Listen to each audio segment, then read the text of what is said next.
Pour cette dernière émission de l'année, je m'adresse solennellement à notre audience. Vous avez l'occasion, en nous suivant dans les quelques dizaines de minutes qui suivent, de vérifier que votre équipe habituelle, et peut-être maintenant adorée, est relativement pertinente dans son traitement de l'actualité. Parce qu'après tout, nous sommes prévus comme ayant un regard de bonne foi et pluriel sur l'actualité. Et aujourd'hui, bonne nouvelle, c'est une rétrospective. Voilà, alors je rappelle les deux objectifs d'une émission rétrospective. Je crois qu'on en fait... 2 fois par an, hein, c'est ça. Juin et décembre. Juin et décembre, à peu près. Voilà, donc ça a l'air cohérent. Rétrospective. Tout à fait. On est en décembre. on est pile poil dedans. Rétrospective qui a 2 objectifs assurer un minimum de suivi dans le temps par rapport au traitement de l'actualité et d'assurer qu'une vérification, de confronter nos analyses et nos ressentis dans le temps, c'est-à-dire pour faire un éclairage après l'éclairage. Voilà. 5 sujets par lesquels on va passer, peut-être pas de manière tout à fait équitable, du plus ancien au plus récent. J'espère que j'ai pas fait d'erreur. En tout cas, nos émissions depuis la fin de l'été. Donc l'été c'est terminé aujourd'hui, ça j'ai vu. La démission de Nicolas Hulot, est-ce qu'il est toujours présent quelque part? Ensuite, le prélèvement à la source is coming soon. Et les élections présidentielles au Brésil, puisqu'entre-temps il s'est passé un peu de choses. Le sort de cette Pakistanaise Asia Bibi, quid de sa situation actuelle. Et bien sûr, les gilets jaunes. Gagné. Voilà, gagné. Alors, un premier tour de table est pour accueillir, du coup, l'équipe. Messieurs, l'un de ces 5 sujets vous a-t-il plus particulièrement inspiré pour cette rétrospective ?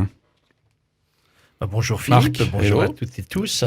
Ce qui m'a inspiré, parce que je crois qu'il y a un lien pour moi très étroit entre la démission de Nicolas Hulot, l'élection présidentielle au Brésil et les Gilets jaunes. Alors, je pourrais m'en expliquer tout à l'heure, mais je pense qu'il y a derrière un soubassement politique très clair sur ces 3 actes posés dans notre actualité dernière. D'accord, merci Marc. David et Bernard se regardent.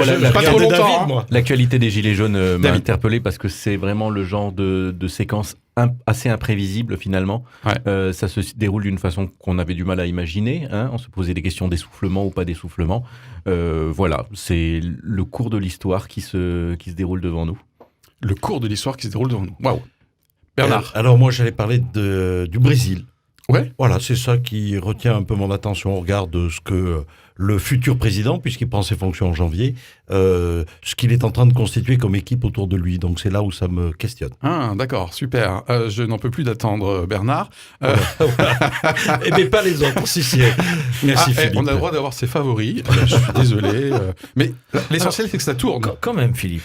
Dans cette dernière émission, 2 choses. L'esprit de Noël. L'esprit de Noël. Privilégier un d'entre nous, c'est quand même dur à accepter. Non, mais non. Puis, tu disais qu'on pourrait être adoré. Non, nous n'adorons que Dieu. Ah, et moi, on m'a toujours dit le chocolat. De départ. Le chocolat. Non, mais c'est... Bon, moi, je fais le lien clairement. Ouais. J'avais zappé, mais en fait, c'est Nicolas Hulot qui avait participé à la décision de la taxe carbone. Oui. Bah oui, non mais c'est évident quand j'ai relu les articles, mais voilà, c'est ça qui m'a frappé en préparant cette rétrospective. Donc il serait le père des Gilets jaunes. Non. Non, mais je taquine. Wow. Non, mais c'est très intéressant comme formulation, je trouve. Mais revenons du coup un petit peu plus loin à propos de ce père du coup qui a engendré peut-être malgré lui un certain nombre de gilets jaunes. Je propose de commencer effectivement par la démission de Nicolas Hulot qui a eu lieu le 28 août dernier, plus ou moins avec une grande surprise en tout cas. Qu'en est-il aujourd'hui de cette actualité? Nicolas Hulot est-il toujours parmi nous? Je voudrais bien commencer. Oui, je pense que Nicolas Hulot est bien sûr encore parmi nous. Et surtout, il me semble que dans les mots qu'il avait employés lors de sa démission, il y a quelque chose qui me paraît très fort et ô combien encore en résonance dans l'actualité d'aujourd'hui. On en reparlera avec les Gilets jaunes. C'est le crédit d'une parole politique, le crédit d'annonces, de projets qui doivent être mis en place et la résultante en termes d'action qui doit être fait. En l'occurrence, Nicolas Hulot disait, mais on s'est engagé à, et puis finalement, nous n'avons quasiment rien fait. Je crois que une des difficultés que nous avons dans la société française, c'est de dire, belle parole, vous nous promettez un changement dans notre vie quotidienne, et on ne la voit pas. On n'a rien fait ou on a reculé ? Alors, si on ne prend que la taxe carbone, si on ne prend que la taxe carbone, mais je ne pense pas qu'il y ait que la taxe carbone. Et d'ailleurs, Nicolas Hulot, par la suite, l'a bien dit, la taxe carbone, elle devait être accompagnée avec des mesures d'ajustement. Elle devait s'intégrer dans une politique globale. Si on ne parle que de la taxe carbone, oui, il y a d'une certaine manière une reculade. On verra comment les choses se passent, mais cette reculade, ô combien pour moi, elle est inquiétante. Ok, Bernard, qui a sagement attendu son tour. Oui, tout à fait. Parce que maintenant, il est gonflé à bloc par rapport au fait qu'il est le favori de l'équipe. Voilà, tout à fait. Je boue. Il y a une autre réalité que je mets en perspective en écoutant Marc, en résonance avec ce que nous avions pu dire, je crois me souvenir au moment de la démission de Nicolas Hulot, où l'on parlait de la solitude du chef de l'État. Ah oui. Et on se rend compte avec ce qui c'est passé là, avec les Gilets jaunes, avec l'épisode 1, 2, 3, 4 et j'en passe, on se rend compte qu'effectivement, il est à part, il est seul, bien souvent. Et je crois que ça reste un trait, me semble-t-il, en tout cas, de la façon dont ces premiers mois de l'exercice présidentiel peuvent être caractérisés. Ok, Nicolas Hulot, il est seul aussi, en ce moment ? Ouais, je pense que c'est il a besoin de personne, hein, non, là en ce moment. Okay. En tout cas, il a dit qu'il ne reviendrait pas. Ce que tu dis, j'aurais juste envie de rajouter que la piètre prestation de Emmanuel Macron l'autre jour pendant son discours post-4e acte Gilets jaunes montre bien qu'il est encore très isolé et qu'il ne se rapproche pas bien aux branches. Donc vous avez noté que c'était une opinion, là. Oui.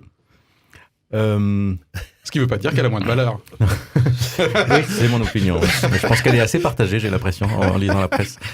David, oui, alors, excuse-moi. Je pense pas qu'il soit isolé ou retiré, tout ça. Je pense qu'il a, je pense qu'il a conscience de son capital de sympathie et d'intérêt. Encore. Oui, tout à fait. Il a l'air intact, ce capital. Et donc la participation à son émission, l'émission politique, était intéressante. Mm-hmm. Mais je trouve que ça. Oui, non, bien reçu. Il y a 65% des téléspectateurs qui ont trouvé qu'il était convaincant, ouais. Ouais. Oui, avec sa formule qui est qu'il faut mélanger, il faut allier les problèmes de fin de mois et les problèmes de fin du monde, hein, qui résume un petit peu sa pensée. Slogan qui a été repris sur maintes pancartes. Mais je trouve que c'est en fait allier le court terme et le long terme. Ouais. Et je trouve que ça illustre comme c'est compliqué, comme c'est très compliqué en fait de mettre une perspective de long terme parce que et d'en parler régulièrement et d'une façon positive parce que la taxe carbone effectivement a été votée quasiment en 2007. Suite au Grenelle de l'environnement, il y a eu cette décision et c'était quelque chose que Nicolas Hulot avait demandé avant même l'élection que tout le monde veuille l'adopter. En fait, c'est son pacte, je ne sais plus comment ça s'appelait, le pacte écologique. Et donc, ça faisait partie des mesures que, effectivement, beaucoup de gens écologistes défendaient. Mm-hmm.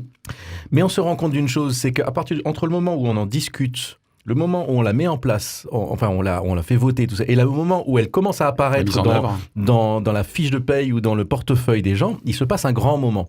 Et là, il n'y a plus aucune explication. Et là, je pense que Nicolas Hulot finalement aurait fait les mêmes erreurs, même s'il était resté ministre. C'est est-ce qu'il aurait pris le temps de remettre en perspective en disant « Ah, il y a une mesure qui va faire. On va voir maintenant, on va la remettre en perspective. » Parce que sinon, elle arrive comme ça dans un pot. Les gens, comme Marc le faisait remarquer une autre fois, c'est-à-dire que en fait, on voit les choses qui nous touchent immédiatement et toutes les autres choses autour qui nous sont bénéfiques, mais qui nous touchent moins directement, eh ben on les voit pas. Et donc on voit tout comme une brimade, parce qu'il dit que ça aurait pu être évité du coup la crise des Gilets jaunes s'il y avait eu un peu cet accompagnement pour lequel il avait milité. Oui, c'est-à-dire que lui considérait que sur le budget, il aurait fallu mettre plus dans la convention sociale. Mais même si on avait mis plus, 2 fois plus, 3 fois plus.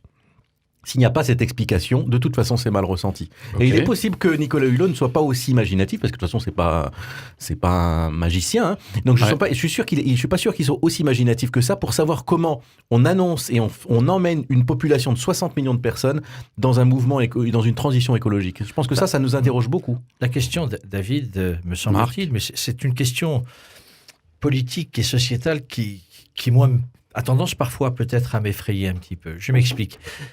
Je crois que l'objectif, et c'est un objectif sur lequel je pense que tous les Français fondamentalement sont d'accord, il va falloir changer nos modes de vie pour pouvoir penser autrement le monde de demain et tenter, s'il est encore temps, et je pense qu'il est encore temps, de sauver notre planète. Une fois que l'on a dit ça, on s'aperçoit que dans la société telle qu'elle fonctionne aujourd'hui, dans les rapports humains que nous mettons en place, dans la souffrance aussi du quotidien, eh bien, être capable, ce qu'appelle le pape François, de se convertir, de penser autrement, de consommer moins, de peut-être consommer différemment, etc. Eh bien, ce que dit David est tout à fait juste. Dans l'immédiat, ça, c'est inacceptable. Nous, Français, considérons que on ne peut pas le mettre en place.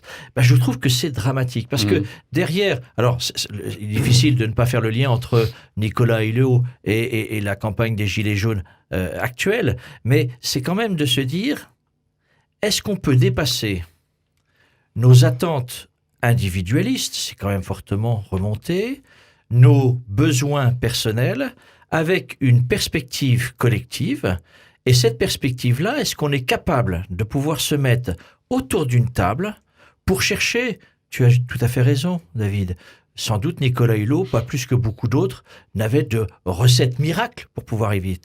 La recette miracle, elle ne peut se construire que ensemble, que d'essayer de trouver des voies qui puissent faire consensus dans l'avenir. Voilà, ça c'est pour moi une vraie question politique. Bon, et si on supprimait les privilèges du kérosène aérien ? Parce qu'en fait, j'ai entendu une interview de Nicolas Hulot, il en reparlait, là, parce que c'est très concret quand même, non ? C'est très concret. Par exemple, il y a des contraintes. La contrainte, c'est qu'il y a un accord international qui date des années 50, je crois, qui est un accord international, dont tout le monde ne peut pas s'en ressortir. Et donc ça, c'est un accord qui disait, on ne taxe pas, parce qu'à cette époque, il fallait propager vraiment le transport aérien. Et donc, cette exonération de taxes est un accord international dont on ne peut pas sortir si facilement.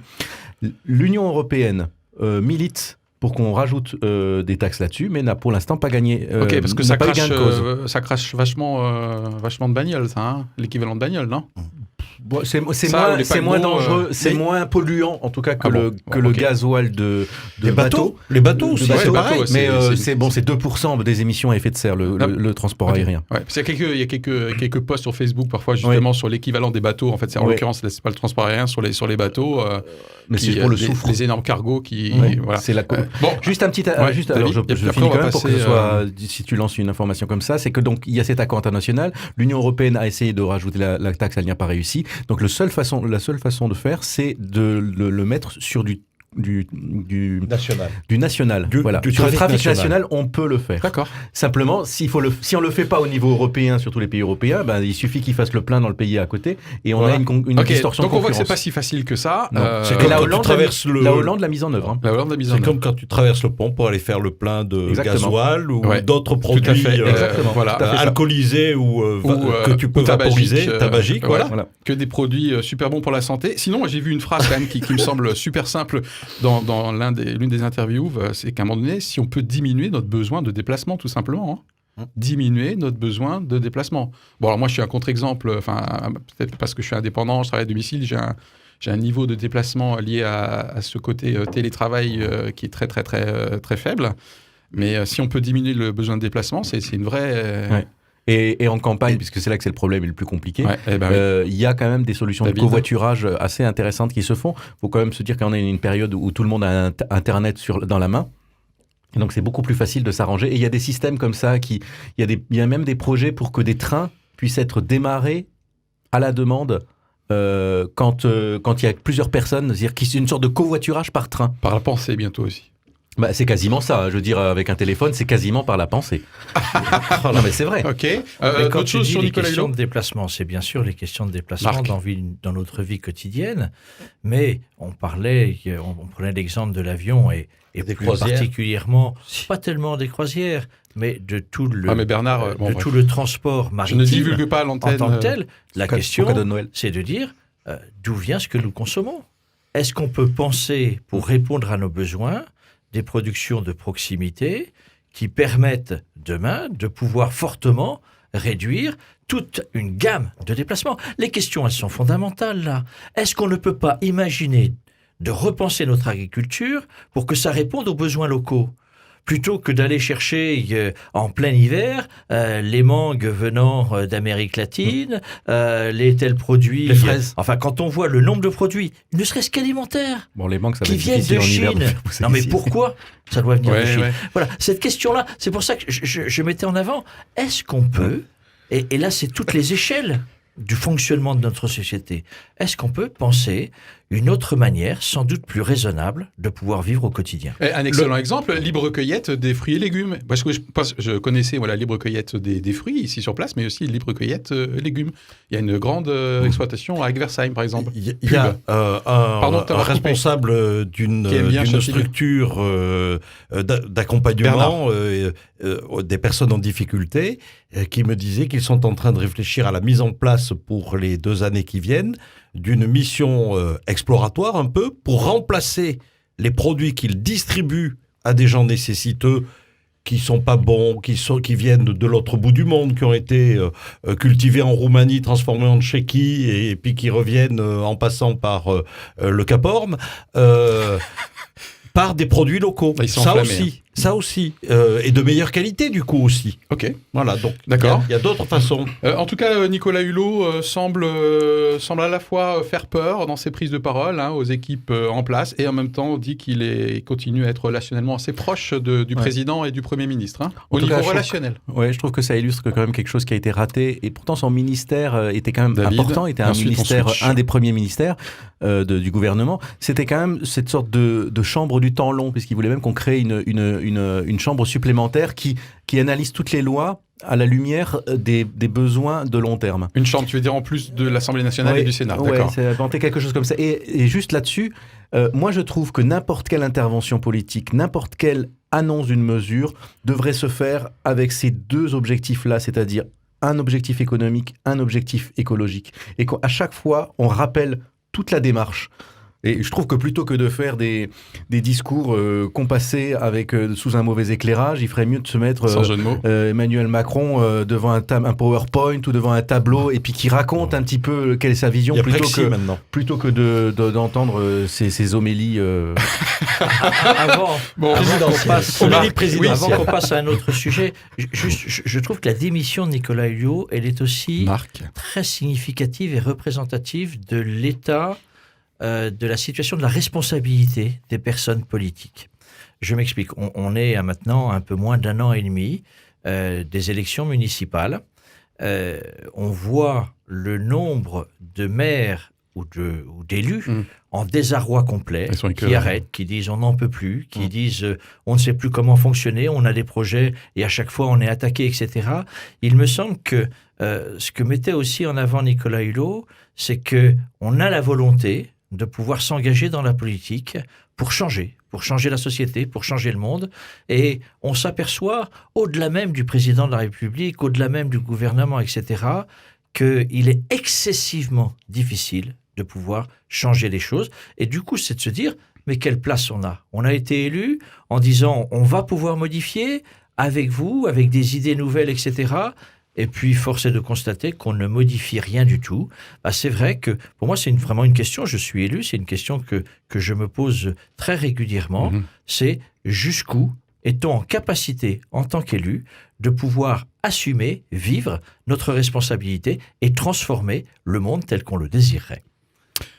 Deuxième sujet, alors pour le coup, c'est quelque chose qui est bien mis en place, et en tout cas dont la mise en œuvre est imminente, c'est bien sûr le prélèvement à la source. Alors, messieurs, concrètement, est-ce que le prélèvement à la source vous a déjà rattrapé ? Vous l'avez vu quelque part ? Sur ma fiche de paye de novembre, Bernard, déjà. Ouais. Donc tu fais partie de ces quelques millions de Français qui ont une fiche 80%. De paye, comment ils appellent ça ? Préfigurative, je crois, pour nous préparer.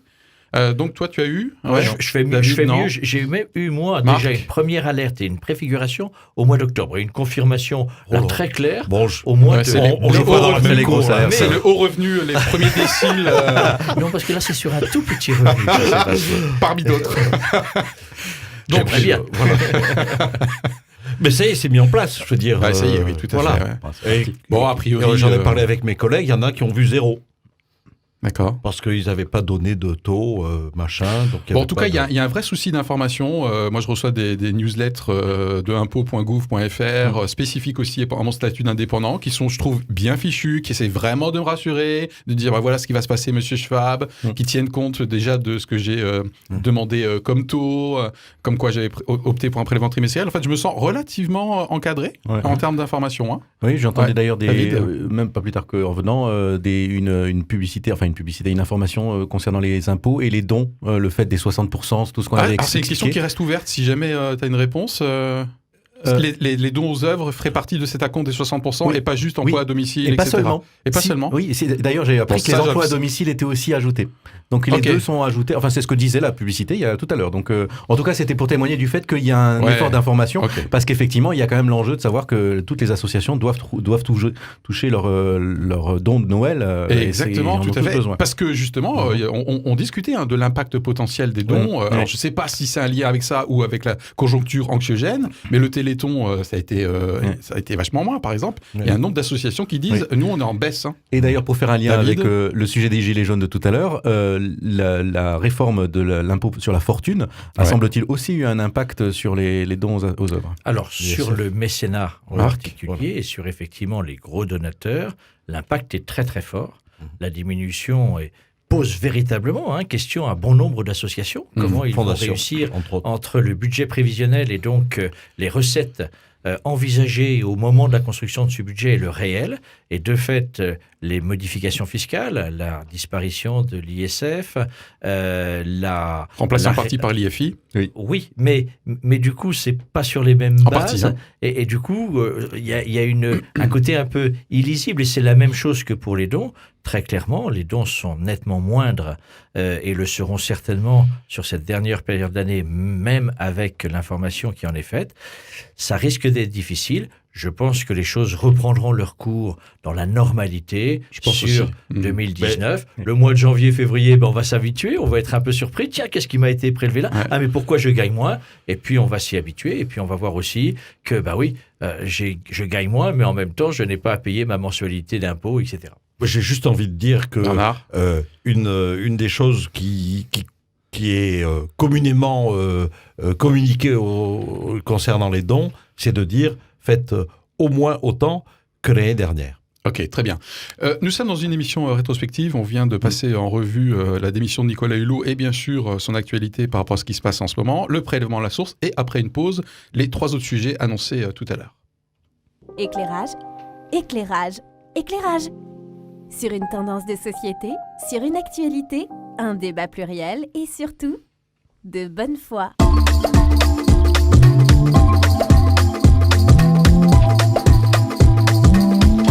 Éclairage. Bienvenue à vous si vous nous rejoignez dans cette émission qui est une rétrospective. On balaye successivement des sujets qu'on a traités du plus ancien au plus récent. On vient de passer à travers, sans jeu de mots, la démission de Nicolas Hulot et sa présence encore aujourd'hui, le prélèvement à la source qui est imminent et pour lequel on est préparé, et 3 sujets encore. L'élection présidentielle au Brésil, puisque M. Bolsonaro, même s'il n'a pas encore pris ses fonctions, puisque c'est en début d'année, est président. Asia Bibi, la pakistanaise dont on a parlé il n'y a pas très longtemps, et bien sûr les Gilets jaunes. C'est parti pour le Brésil. Alors, je crois que Bernard, dans le tour de table initial, avait l'air très très chaud sur ce sujet. C'est le Brésil. Voilà. Juste, c'est vrai que depuis qu'il a été élu, on est face à un certain nombre de signes, on peut le dire comme ça, puisque pour l'instant, c'est juste des postures, ou en tout cas, il est en train de composer son gouvernement. Bon, il n'y a plus de coup d'État pour l'instant. Non, mais on voit aussi qu'il consulte, il a reçu des émissaires des États-Unis, il y a un fort rapprochement, semble-t-il en tout cas, entre Trump et Bolsonaro, en tout cas voulu, puisqu'il a été invité à aller rencontrer Trump. Oui. La composition aussi du futur gouvernement pose un certain nombre de questions, parce qu'il y a des anciens généraux. Il y a, oui, moi ça me préoccupe. En tout cas, je suis ça de façon assez attentive. D'accord, voilà. Ok. Au moment où nous faisions notre émission sur les élections brésiliennes, nous n'avions pas encore vécu le 2e tour, et j'avoue que j'espérais encore qu'il y ait peut-être un sursaut. Le sursaut n'a pas eu lieu, ou plus exactement, il y a eu consolidation de la victoire de Bolsonaro. C'est vrai que ça m'inquiète, ça m'interroge par rapport et au programme qu'il a énoncé, qui est un programme quand même de rejet d'un certain nombre de composantes de la population brésilienne, ne faisant pas partir d'une norme qu'il décide lui-même. M'inquiète par rapport à l'alliance, Bernard vient d'en parler, entre Trump et Bolsonaro, quand même deux composantes ô combien importantes du monde et qui remettent en question les accords internationaux. Je disais, il y a un lien étroit entre Nicolas Hulot, la transformation et la transition écologique, la taxe carbone. Eh bien, on le voit, c'est deux dirigeants brésiliens et américains qui disent tout ça, ça ne sert à rien, vous allez dans l'erreur, et un Trump qui s'inscrit dans la vie politique intérieure de la France en disant « Vous voyez, président Macron, c'est moi qui avais raison. Les décisions que vous prenez, c'est des décisions qui ne peuvent pas être acceptables. » Quand Marc n'apprécie pas quelqu'un, ça se voit, je vous garantis. Donc quand ça s'entend aussi. Quand vous prenez une décision, ça montre bien que la COP21 et tous les enjeux qu'il y avait derrière n'étaient pas acceptables. Oui, je suis inquiet quand il y a des dirigeants comme ceux-là qui vont demain être à la manœuvre pour l'avancée de leur pays, mais aussi dans toutes les composantes internationales que cela constitue. Moi, j'étais pas présent pour l'émission sur Bolsonaro, donc j'avais pas trop travaillé le sujet, et je maîtrise pas forcément tous les éléments là-dessus sur le gouvernement, sur son programme et tout ça. Ça a l'air assez suffisamment effrayant pour que j'ai peur d'y rentrer. Mais je trouve qu'il y a un lien avec la question de la taxe carbone sur le pétrole.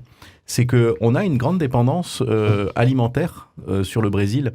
La plupart de l'élevage industriel est nourri avec du soja transgénique qui provient du Brésil. Et qui provient de la déforestation de forêts et des brûlis et tout ça.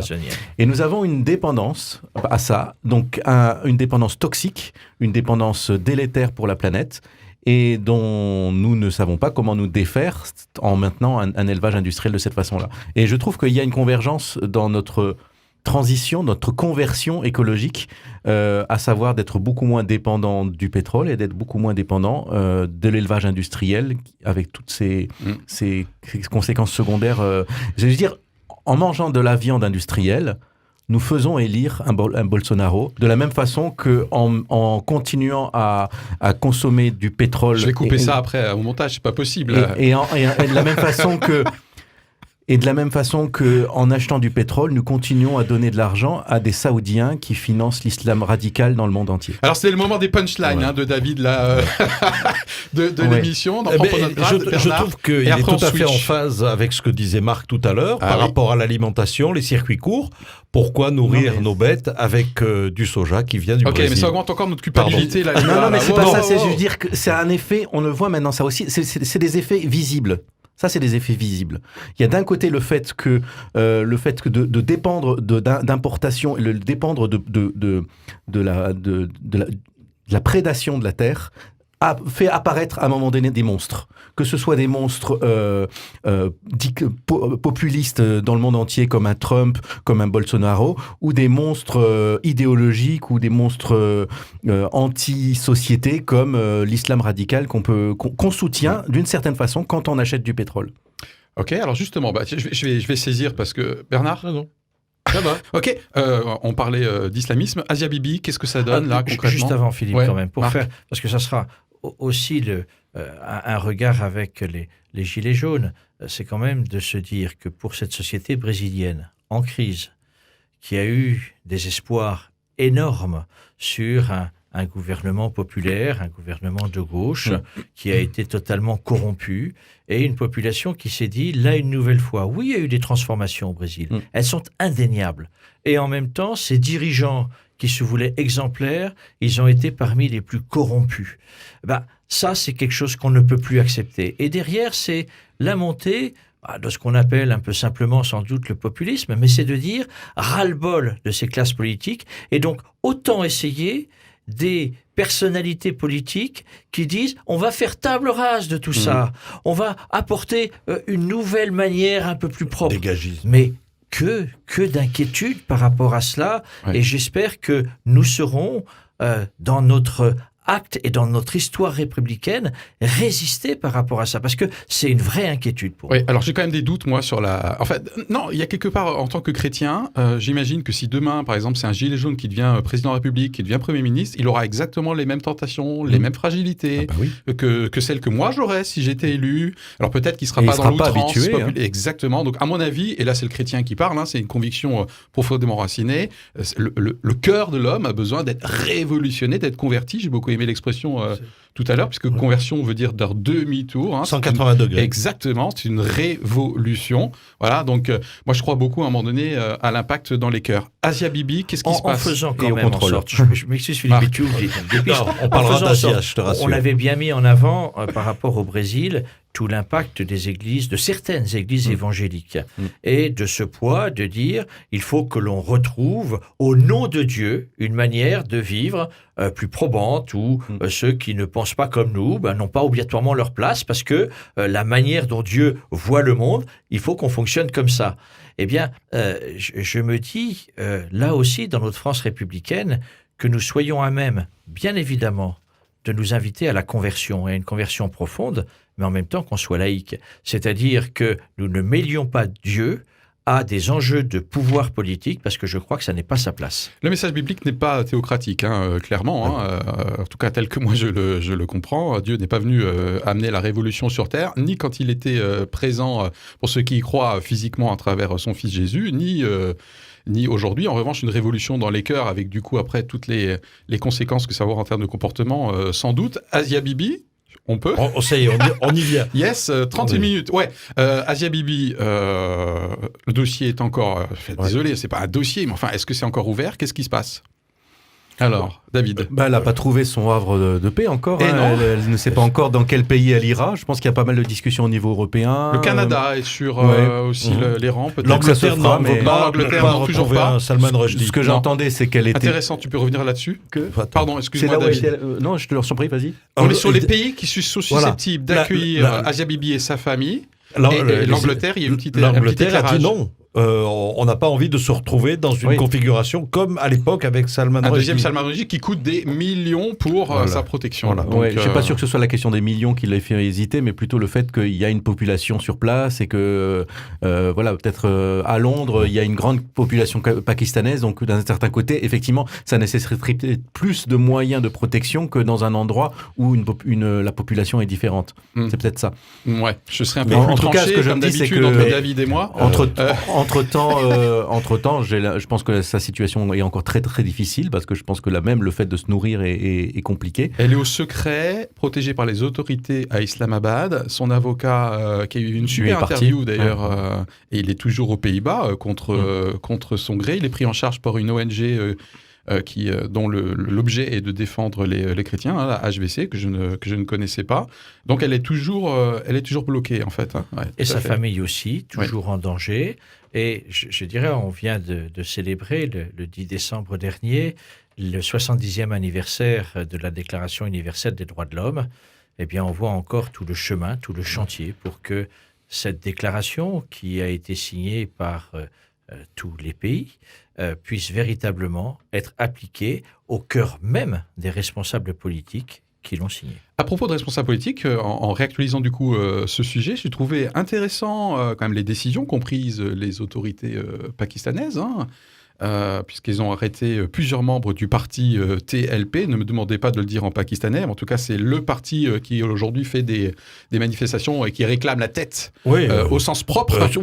Pendez-la. Voilà, tout à fait. Alors, de elle, de son avocat qui s'appelle Saiful Malouk, je suis désolé pour la prononciation, qui est donc justement aux Pays-Bas. Donc le premier ministre a incarcéré l'un des meneurs. Et ce que j'ai trouvé aussi intéressant, c'est qu'en fait, 25% des accusations de blasphème touchent les chrétiens. Ça veut dire que 75%, les musulmans sont eux-mêmes les victimes de cette loi anti-blasphème. C'est un peu ce qu'on disait quand on traitait le sujet, c'est que c'est un intégrisme et un radicalisme qui ne touche évidemment pas que la minorité chrétienne du pays, mais qui peut toucher tous les autres. En particulier une minorité musulmane aussi, amanite, c'est-à-dire qu'il y a beaucoup de persécutions dans ce pays-là, de beaucoup de minorités, dont des minorités bouddhistes, hindouistes et musulmanes même. C'est donc un pouvoir, c'est quand même, c'est un islamisme sunnite. Qui est là, qui peut être... voilà. À partir du moment où ils s'estiment sunnites et devoir défendre les sunnites, ils vont être intraitables avec les chiites et toutes les autres minorités musulmanes. Ça, c'est le conflit ancestral. Marc, quelque chose à dire sur Asia Bibi avant qu'on switch ? Non, juste si on peut l'élargir et par rapport à ce que tu viens de dire, c'est vrai que dans tout ce qu'on vient de vivre ces 10 dernières années avec la montée de Daesh et semble-t-il aujourd'hui un retrait fort, eh bien c'est que dans les pays, les musulmans eux-mêmes ont terriblement souffert, soi-disant au nom d'un Dieu qui doit restaurer une société plus adéquate avec la pensée religieuse. C'est tout à fait ça. Bon, en tout cas, les 25% des accusations blasphèmes qui touchent les chrétiens, donc ça veut dire que 75% qui touchent d'autres religions, mais les chrétiens ne représentent quand même que 2% de la population pakistanaise. Hein, donc ils sont proportionnellement, évidemment, surreprésentés, évidemment, la cible. Alors, juste, on peut rappeler que quand même... Ça tombe bien parce que je suis en train de respirer. Vas-y, respire. On peut juste rappeler, même si c'est un fait qui peut nous attrister, j'en conviens, que les premiers persécutés dans le monde, ce sont quand même les chrétiens, mais qu'il y a, comme on l'a dit tout à l'heure, d'autres phénomènes de persécution. On a pu évoquer, lors du cas d'Asia Bibi, d'autres populations. Tu parlais de ce qui se passe au Pakistan, on a pu mentionner ce qui s'est passé au Bangladesh avec l'arrivée des Rohingyas, on pourrait parler des Yézidis aussi, tous ces peuples dont on entend parler et qui sont victimes dans leur pays de persécution. C'est quand même quelque chose qui est là, quoi. C'est clair. Gilets jaunes, on termine. C'est le dernier sujet c'est le sujet qui a fait l'objet de la dernière émission Éclairage. Là, nous sommes dans une rétrospective. Bon, alors là, c'est chaud bouillant, hein, clairement. Je crois que potentiellement, il y a beaucoup de choses qui se sont passées depuis notre dernier éclairage sur ce sujet. Déjà, en interne, c'est-à-dire à l'intérieur du pays, qu'est-ce qui se passe ? Est-ce qu'on a été pertinent dans notre manière d'éclairer le sujet la dernière fois ? Messieurs ? On se posait la question de savoir si le mouvement allait s'essouffler, faute d'organisation et tout ça. En fait, je pense qu'il s'est cherché, il a beaucoup expérimenté, mais de toute façon, il a interpellé le pouvoir d'une façon qui était incontournable, du fait qu'il y a eu une mobilisation 4 samedis de suite, 4 semaines de suite, avec quand même aussi, au cours de toutes les journées, des blocages de ronds-points en permanence, des entrepôts et des commerces qui étaient bloqués quand même assez durement. Hors micro, tu parlais d'épuisement à un moment donné, hein. D'épuisement à la fois des forces de l'ordre et du commerce en général. Commerçants, oui. Effectivement, je pense que c'est une difficile fin d'année pour eux.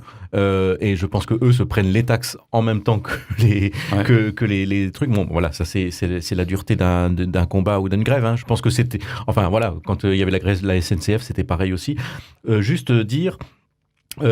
Ce qui n'a pas été forcément vu, c'est le degré de violence qu'il y aurait de la part de mouvements, alors qui sont distincts des Gilets jaunes, mais quand même qui sont nourris par la colère de ce mouvement des Gilets jaunes, qui est quand même parti d'un ras-le-bol.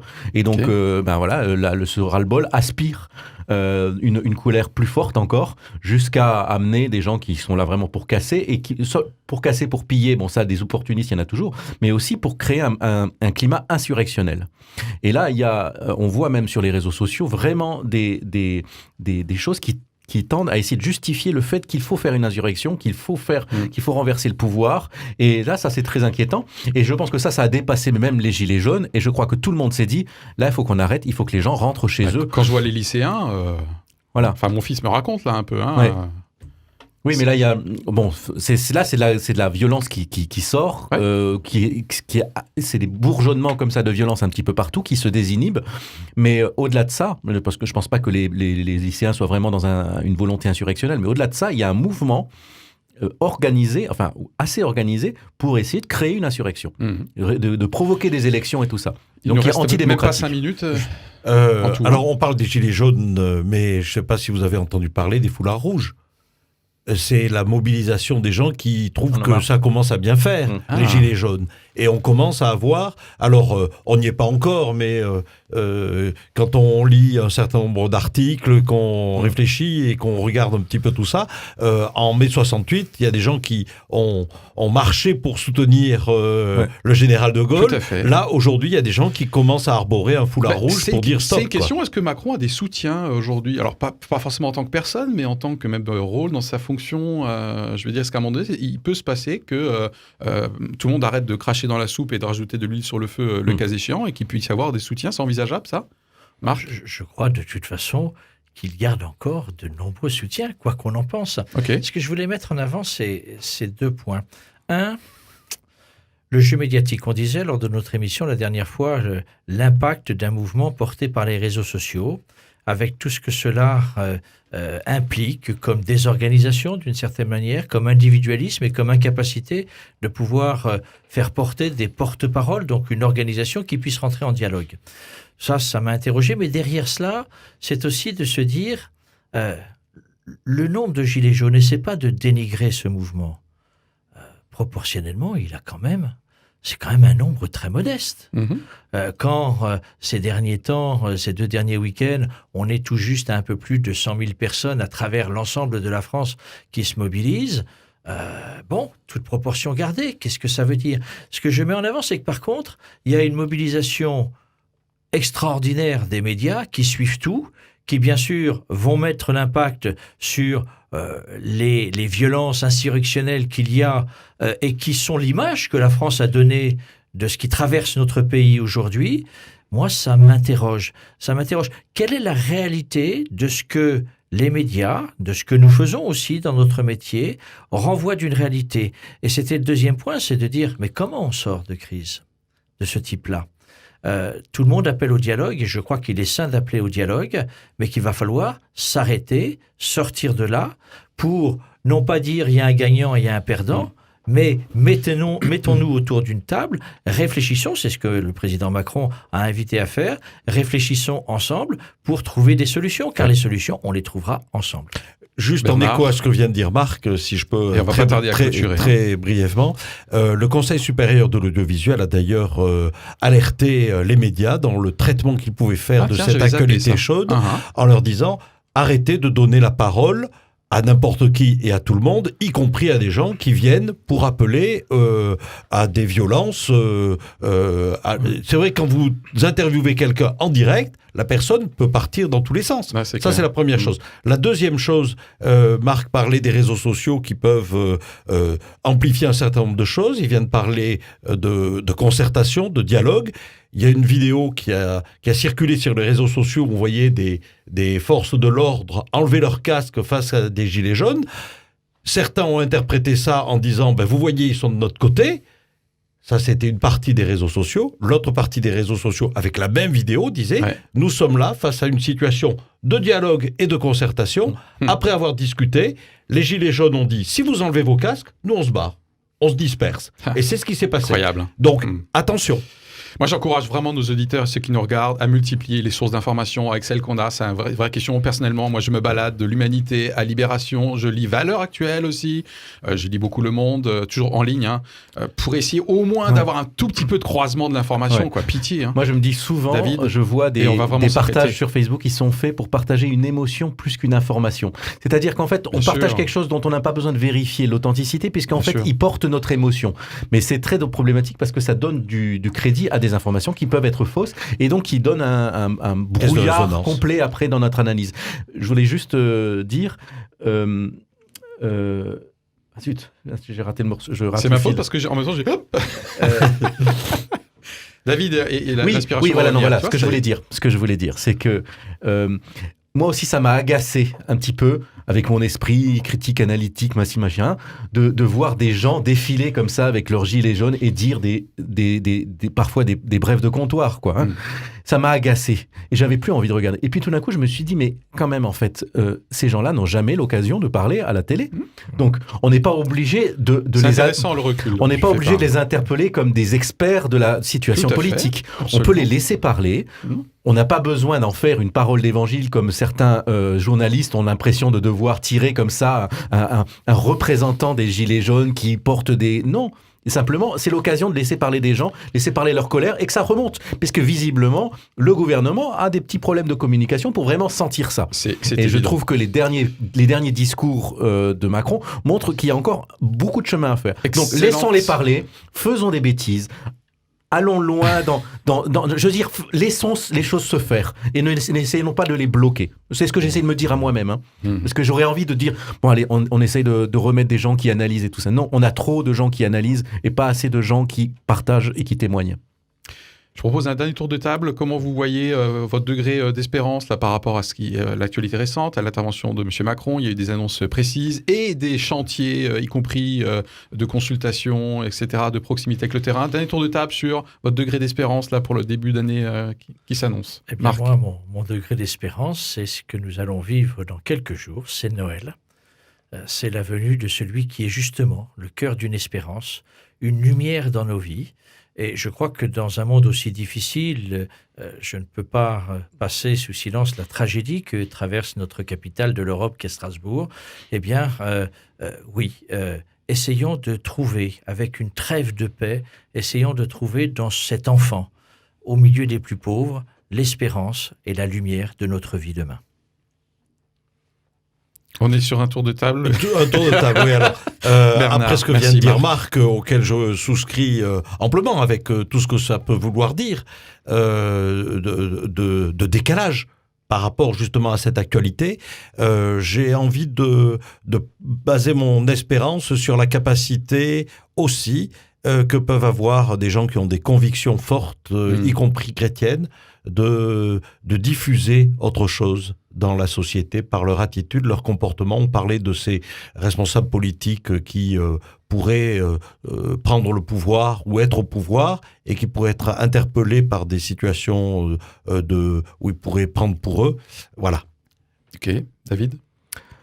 Moi, je suis assez positif, je pense, en général, et je crois que il y a des choses qui se sont faites qui laisseront une trace dans l'histoire et dans la tête de notre président, qui est un jeune président, qui a beaucoup de choses à apprendre, et j'espère que ça va le forger un petit peu, et que ça en fera un meilleur président. Je crois qu'on doit tous souhaiter ça. Et je pense aussi que ça illustre bien cette parabole du Samaritain et du prochain, de voir qui est notre prochain. Et de temps en temps, on n'imaginait pas, mais tout d'un coup, le prochain nous apparaît. Si c'est pas sur le chemin, c'est devant notre télé ou dans notre journal, et on peut pas faire semblant de ne pas le voir. Et ces gilets jaunes sont en fait des prochains qui sont là, et qu'on avait bien envie de ne pas voir, préoccupés qu'on était de l'importance du changement climatique et tout ça. Et pour ma part, malgré les douleurs, et notamment liées à l'actualité de notre capitale alsacienne, effectivement, je reste plein d'espoir, alors à la fois par rapport à mon expérience personnelle, c'est ce que je me disais en venant à l'émission, mais également parce que je pense qu'au-delà des mesures concrètes qui ont été annoncées, je crois sincèrement qu'il y a des chantiers de refonte, y compris de la représentativité démocratique, qui sont en tout cas dans les tuyaux, et j'espère que ça va suivre. Messieurs, merci pour cette rétrospective. Merci. On se quitte pour cette année avec notre formidable audience qui du coup pourra juger de notre pertinence, et on finit avec des verres, c'est super. Allez, à bientôt pour une nouvelle émission. Joyeux Noël. Joyeux Noël. Au revoir.